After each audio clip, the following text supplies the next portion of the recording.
पंढरपुर में मीडिया से बातचीत के दौरान मंत्री गिरीश महाजन के विभिन्न मुद्दों पर बयान देते हुए विरोधियों पर निशाना साधा। संजय राउत और ठाकरे गुट के नगर सेवकों को लेकर भी उन्होंने प्रतिक्रिया दी।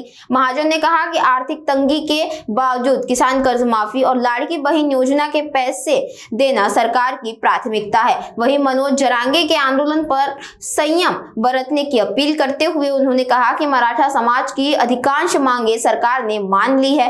नासिक के पालक मंत्री पद, फर्जी वर्क ऑर्डर मामले और विरोधियों के आरोप पर भी उन्होंने स्पष्टीकरण दिया। आइए एक नजर डालते हैं उनके विस्तृत बयान पर। कारण असतील त्याची तब्येत खराब असेल, आजकाल फ्लू चाललेला आहे, डेंग्यूची साथ चाललेली आहे, त्यामुळे तापही खूप वाढलेला आहे। त्यामुळे मला असं वाटतं की कदाचित तब्येतही खराब असेल। आता मला माहित नाही ते का गैरहजर आहेत का नाही हे मला माहित नाही, पण कदाचित काहीतरी तब्येतीचं कारण असेल किंवा काही वैयक्तिक कारण असेल, मला ते माहिती नाही।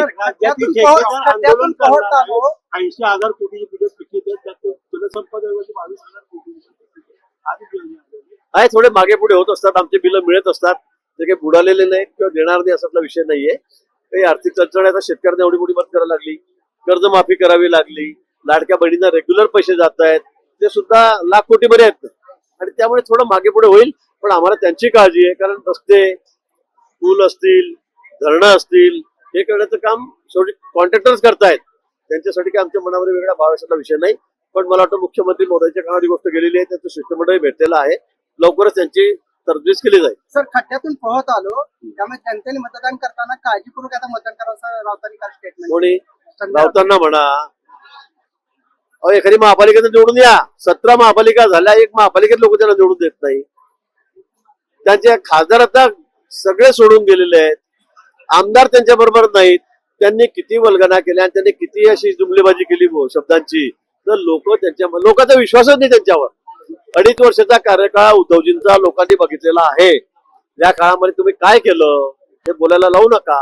एक दिवस घराच्या बाहेर निघाले नाही, एक दिवस मंत्रालयात आले नाही, एक दिवस विधानसभेमध्ये तुम्ही आले नाही, तुम्ही कसल्या गोष्टी करतायत, कुठल्या गप्पा करतायत।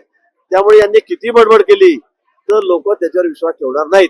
आता पुन्हा झेडपी पंचायत समिती यावर म्हणा मैदानात आणि एखादी झेडपी देऊन महाराष्ट्रामध्ये एखादी, राऊतांना मी सांगेल फक्त एखादी, 35, 20, 30, 32 सांगणार नाही मी त्यांना, 25, 20 सांगणार नाही, 10 सांगणार नाही, एखाद दुसरी आणा निवडून किंवा आणले। ठाकरेंचं झाला इथे जिल्हा परिषद अध्यक्ष, दाखवा बरं एखादी। मी मागच्या वेळेला सांगितलं होतं महापालिका 17 आहेत, उद्धवजींनी फक्त एक आणावी राऊतांनी मिळून, एका ठिकाणी कॉन्सन्ट्रेट करा, हर ठिकाणी बडबड करू नका। कुठे काय आलं, एक सुद्धा महापालिका निवडून आली नाही।